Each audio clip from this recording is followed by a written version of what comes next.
पांचवी बड़ी इकोनॉमी, दुनिया का सबसे बड़ा क्रिकेट स्टेडियम, दूसरी बड़ी फौज, चौथा बड़ा टेक हब सिटी बेंगलोर, सबसे बड़ा रेलवे स्टेशन।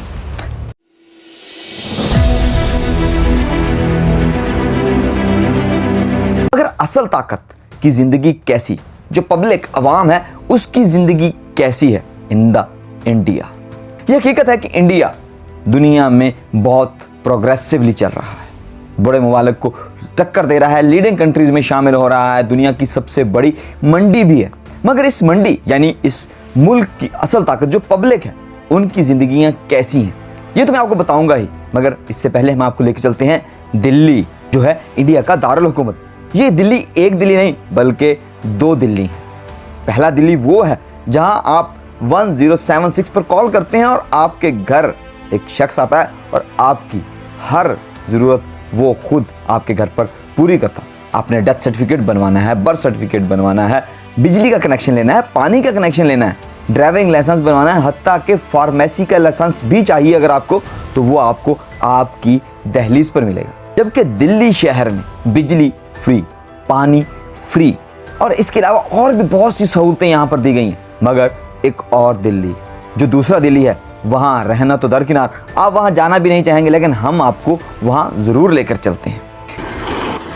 गंदगी है, बदबू आ रही है। ये हम झाड़ू मारते हैं तब जाके साफ होता है। झाड़ू मारने वाला भी कोई नहीं आता। झाड़ू बारे नहीं है, नाली बारे नहीं है, कोई सीवर नहीं है, कोई सरकारी पानी नहीं है। एनसीडी वाले आते नहीं यहाँ पे। नहीं आते हो, कोई नहीं आता है देखने। ऐसा ही रहा है, कुछ भी नहीं हो रहा है। ये है दिल्ली का सबसे बड़ा डंपिंग साइट। ये 2 क्रिकेट स्टेडियम के जितना बड़ा है और यहाँ रहते हैं कमोबेश 2.5 लाख से ज्यादा लोग। इन लोगों की जिंदगियां कैसी हैं जरा देखिए। यहाँ कभी या तो आग लग जाती है इस कूड़े के ढेर में, कभी यहाँ कोई ट्रक बच्चे पर चढ़ जाता है। ये कचरे के ढेर आपको लगता होगा कि ये इन लोगों के लिए जहमत है, मगर नहीं, ये इन लोगों के लिए जहमत नहीं बल्कि ये रहमत है कि यहाँ कचरा कुंडी यहाँ से इकट्ठा करते हैं और बेचने के बाद यहाँ से ये 200-300 रुपए एक दिहाड़ी के कमाते हैं, जिससे इनका घर चलता है। इनके पास प्रॉपर टॉयलेट नहीं, इनकी गलियाँ इतनी छोटी हैं कि एक शख्स ही गुजर सकता है, दूसरा शख्स आगे से आ रहा है तो उसे इंतज़ार करना पड़ेगा कि एक शख्स वहाँ से गुजर जाए और फिर उसके बाद दूसरा शख्स यहाँ से गुजरे। जी हाँ, ये भी दिल्ली है, दारुल हुकूमत, 5वीं बड़ी इकोनॉमी का दारुल हुकूमत। तो आप ज़रा इमेजिन करें कि आप यहाँ रह सकते हैं, रहना तो दूर, आप यहाँ से गुजर भी नहीं सकते। जैसे ही आप यहाँ से गुजरेंगे इतनी ज़्यादा स्मेल होगी। तो उन लोगों को सोचिए जो लोग सदियों से, सालों से यहीं पर रह रहे हैं, इनके यहाँ तो कोई मेहमान भी नहीं आता। कोई एक बार मेहमान आ भी जाए तो दोबारा वो नहीं आएगा, वजह कि हम दिल्ली में रहते हैं। अब 5वीं बड़ी इकोनॉमी का इन पर क्या असर कि ये लोग दिल्ली के शहरी तो हैं, कि दिल्ली में रहते हैं, मगर ये दिल्ली वो दिल्ली नहीं जो हमें दिखाया जाता है, जो हमें नज़र आता है, जो 5वीं बड़ी इकोनॉमी का दारुल हुकूमत है। ये कोई और दिल्ली है। यहाँ पर ना तो लोगों के पास रहने के लिए प्रॉपर पूरा घर है, ना वॉशरूम है, ना दवाई है और ना ही उनके पास पीने का साफ पानी है। ये तो सिर्फ एक टीज़र है।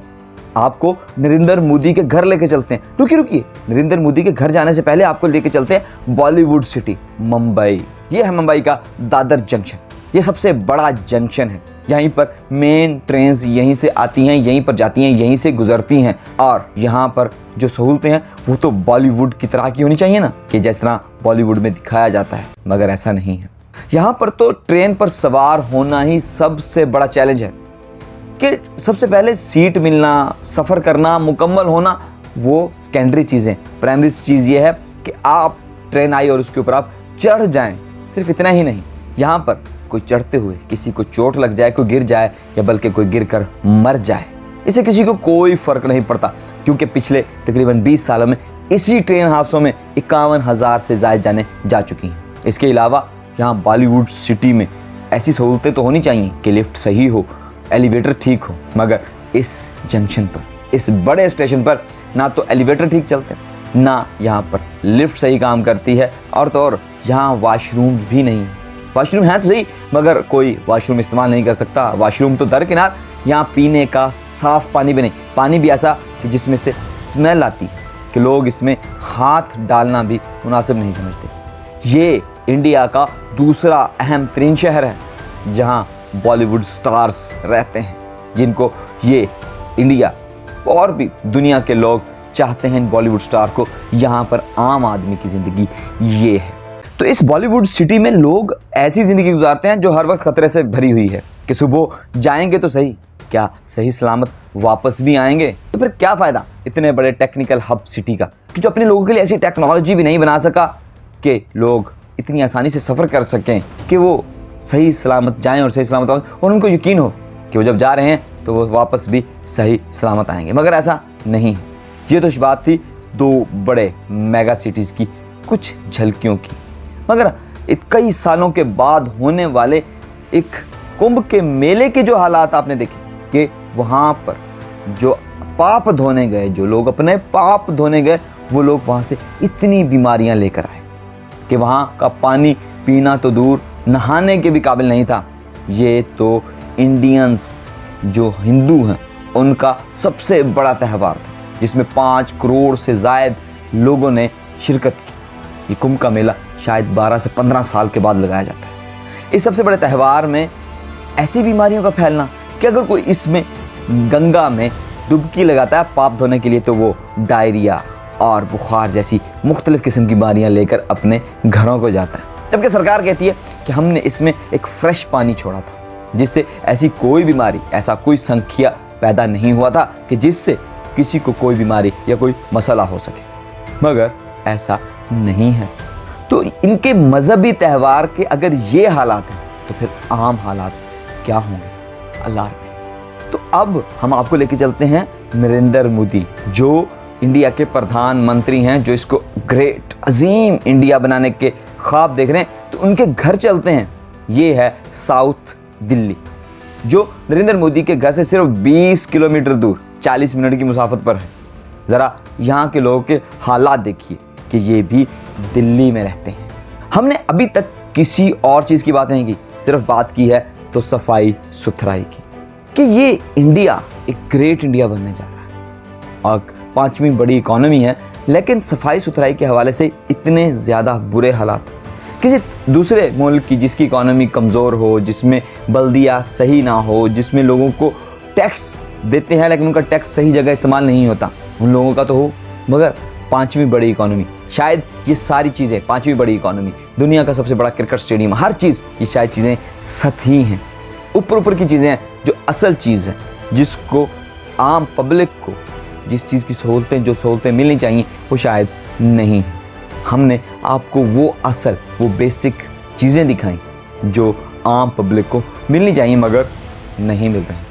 तो इस 5वीं बड़ी इकॉनमी को आम लोगों की ज़िंदगियों पर तवज्जो देने की ज़रूरत है कि आम पब्लिक, आम लोग, इनके अगर वो लोग सही होंगे तो इनकी मुल्क की इकॉनमी भी सही होगी। तो यहाँ ऑडियंस में से कुछ लोग ये बात भी करेंगे कि भाई तुम अपने मुल्क को संभालो, तुम्हारे मुल्क के क्या हालात हैं। तो मैं आपको दिखाता हूँ लाहौर का वो डंपिंग साइट जिसको महमूद बूटी डंपिंग साइट कहा जाता है, जो तकरीबन 17 एकड़ से ज़्यादा एरिया पर फैला हुआ था। ये कूड़े का एक पहाड़ था जो रिंग रोड के करीब नजर आता था। मगर अब वो कैसा नजर आता है, आइए आपको इसकी एक झलक दिखाते हैं। ये ख़त्म कैसे हुआ? इंडिया इतनी बड़ी टेक्नोलॉजी, इतना कुछ, मगर वो अपने डंपिंग साइट्स को ख़त्म नहीं कर पाया। पाकिस्तान ने कैसे कर लिया?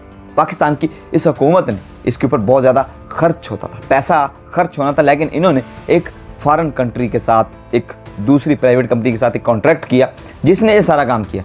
इस सारे कचरे के ढेर को मिट्टी और मेम्ब्रेन के ज़रिए बंद कर दिया, इसको लॉक कर दिया गया कि पानी इसके अंदर नहीं जाएगा, जिसकी वजह से पानी नीचे नहीं जाएगा और नीचे वाला पानी आलूदा नहीं होगा। और इसमें जो गैसेस पैदा होंगी तो फिर उनको कैसे निकाला जाए, उसके लिए लगाए गए हैं ये ग्रीन कलर के पाइप्स। इसमें से मेथीन गैस निकलेगी जो कि कार्बन डाइऑक्साइड से बहुत ज़्यादा हैवी होती है। इसको लैंडफिल जो गैसेस इसमें से निकलेंगी उनको पाइप लगाकर मुख्तलिफ इंडस्ट्रीज़ को बेचा जाएगा।